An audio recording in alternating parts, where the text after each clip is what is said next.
هذا هو افضل ماتش في الدنيا. احنا ربحنا نيجيريا والمروك ربحوا الكاميرون.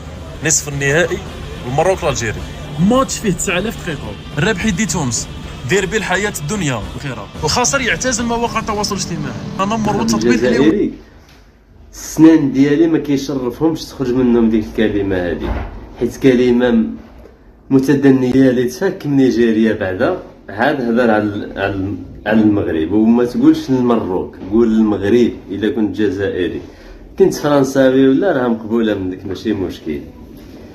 ولكن باش تقول لي راه بعدا خصك تعرف هذه القضيه، حنا واحد الشعب كنحبوا التحديات. التحديات كتجري لنا في الدم، كنحماقوا عليها. ولكن ما يمكن لكش تحتقر المنتخب النيجيري. هذه راه حقره نيجيريا، هذه بحال الا ما اعتبرتهمش كاع، يعني راه هباء منثورا، بحال راه حتى شي حاجه ما كاينه.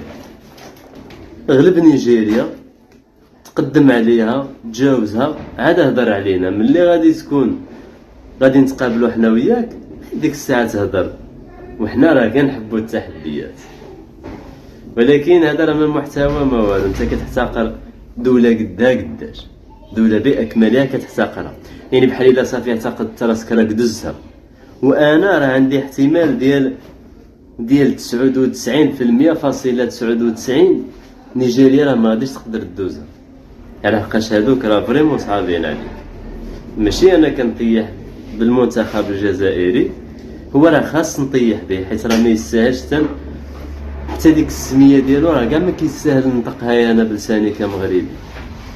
لساني ما هذيك الكلمه ديال المنتخب الجزائري السنان ديالي ما كيشرفهمش تخرج منهم ديك الكلمه هذه، حيت كلمه متدنيه بزاف. سميتكم اصلا متدنيه.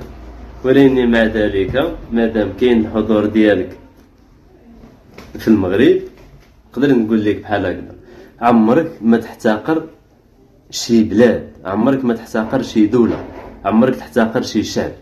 انت كتقول غادي يكون ماتش اسطوري، ماتش ما بين المغرب والجزائر. اما كاين شي حاجه سميتها بين المغرب والجزائر، كاين بين المغرب ونيجيريا. دوز نيجيريا هذا جاي يهضر معايا انا.